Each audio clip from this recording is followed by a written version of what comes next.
know you people are so lucky. All you have to do is listen to this. I have to be the one to actually do it. And that's okay. Revved up and what is this? It's Wednesday. It's a Wednesday, right, okay. Pearl Harbor Day. In infamy. They that will live in infamy. Absolutely right. Pearl Harbor Day. Of course, yesterday was Pearl Harbor Day number 2. The attack on the country by the President of the United States. That speech in Osawatomie, Kansas. We, as I promised yesterday, we have the audio sound bites from that speech. I've studied it. It's depressing. It's just depressing to actually have the most powerful man in the country aligned against it. To have the most powerful man in the country seeing this country through crosshairs. It is, well,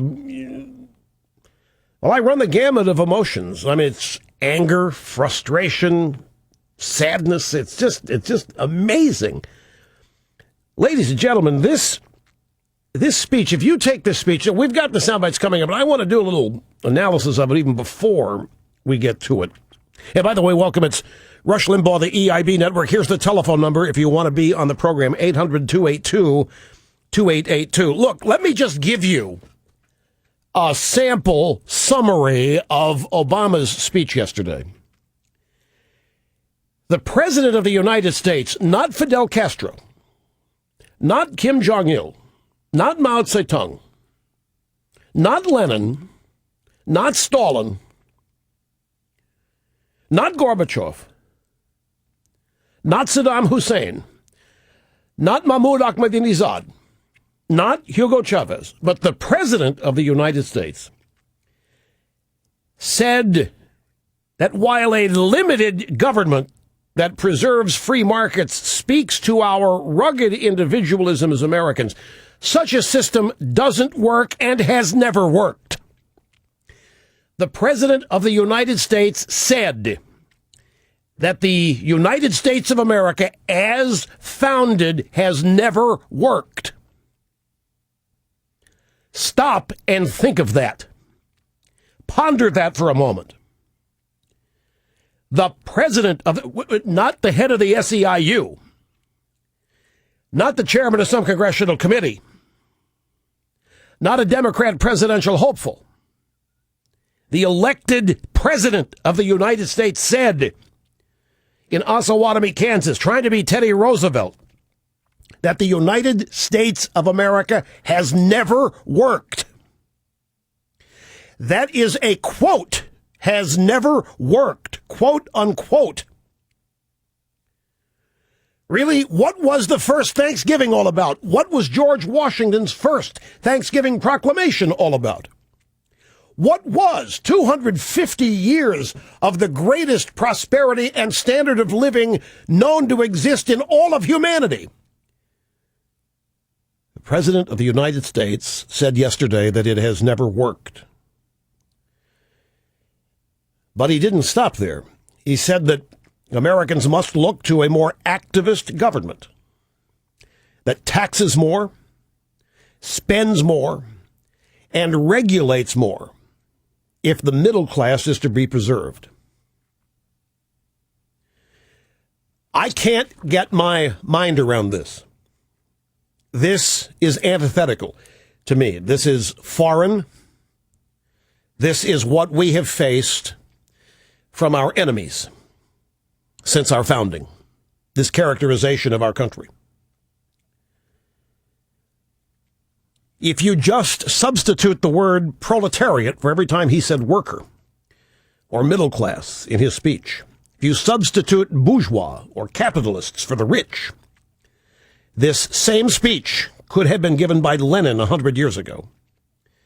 In fact, it is, my friends, and don't doubt me, the same speech that Stalin always gave, that Mao Zedong always gave, that Fidel Castro and Hugo Chavez and Kim Jong-il still give. Communist leaders around the world give this speech constantly. We've heard it all before, because class warfare is the fundamental principle of Marxism. class warfare is how Marx explained economics and explained history. In fact, class warfare is how Marx explained everything. Now, oddly enough, it's how Obama explains everything now. He blames all of the current problems on the rich. And to think some people still say Obama's not a Marxist. They won't even call him a socialist. It's willful blindness on the part of people who, I don't know what kind of state of denial you have to be in to have heard this speech yesterday or to have read this speech and to have not heard a call to arms. This is how Barack Obama plans to win the future. That's the, remember, slogan for his re-election campaign, going to win the future by channeling a president from 100 years ago. This Teddy Roosevelt, he gave this speech in 1910, the same place, Osawatomie, Kansas. He then went on to lose on at the head of the Bull Moose Party ticket, the presidential race in 1912. I don't know if he got the moderates or not. Teddy Roosevelt, I don't know. All I know is that Obama refuses to be himself. He's got to channel Lincoln, and he's got to channel FDR. He's got to channel Reagan at sometimes. He even tries to be Reagan. He tries to be Teddy Roosevelt yesterday. This is winning the future.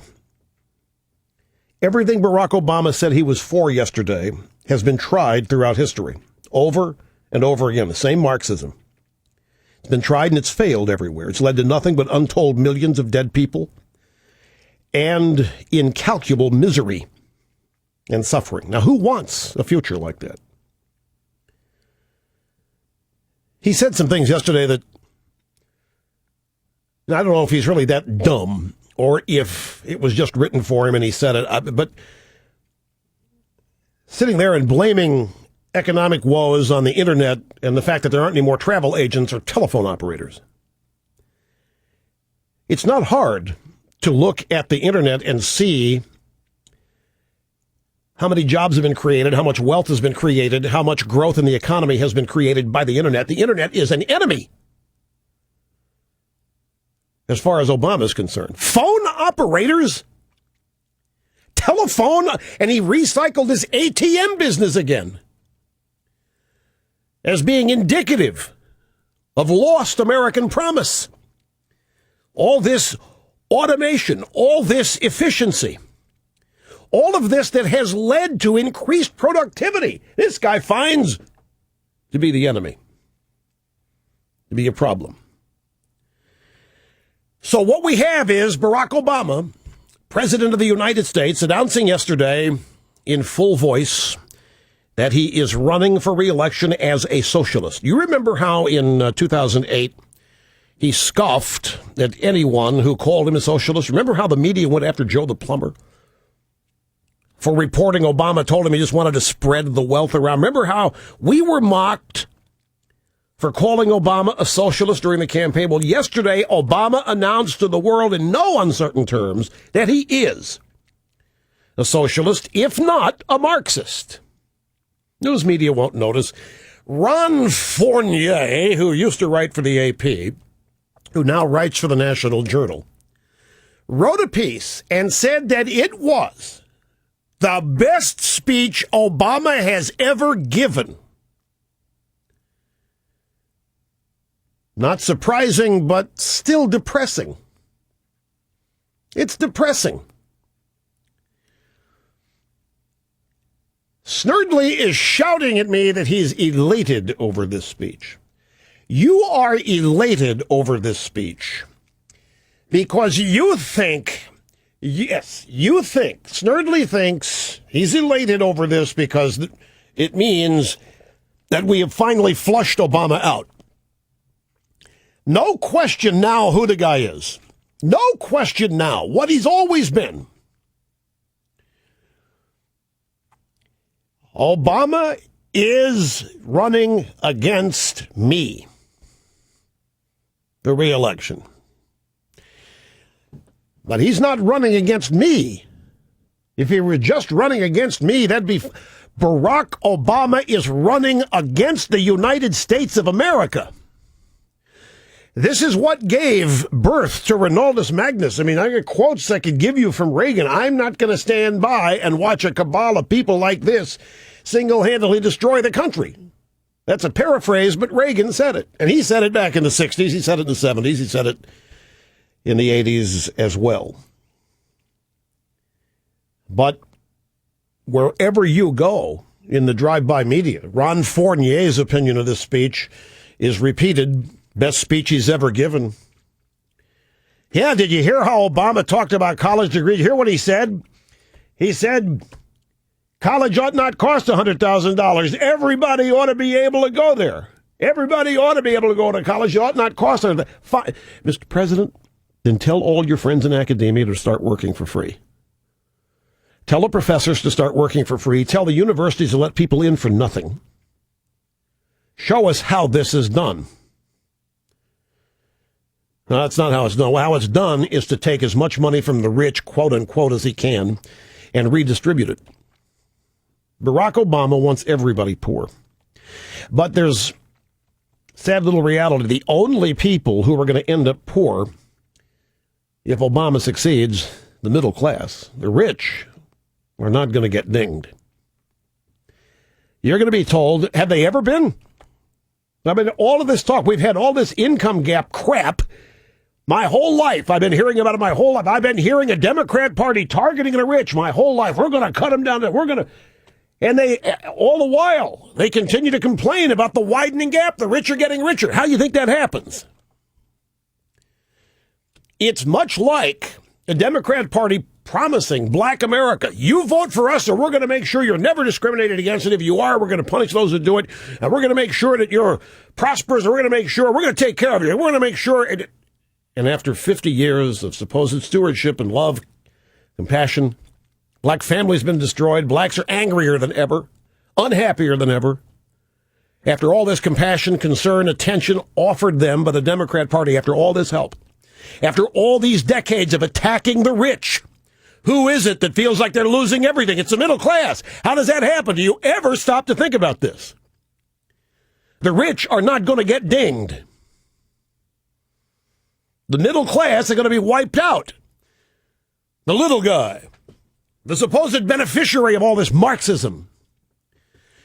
I want you people who believe Obama, I want you to go around the world for me. I want you to find any socialist, Marxist, communist country. I want you to find for me a prosperous, thriving, happy middle class. I want you to find for me a country where a wall has not been built to keep them in. Boone Pickens was on MSNBC this morning. He admitted that he paid over $685 million in income taxes since he was 70. He's in his 80s. Mika Brzezinski told him it wasn't enough.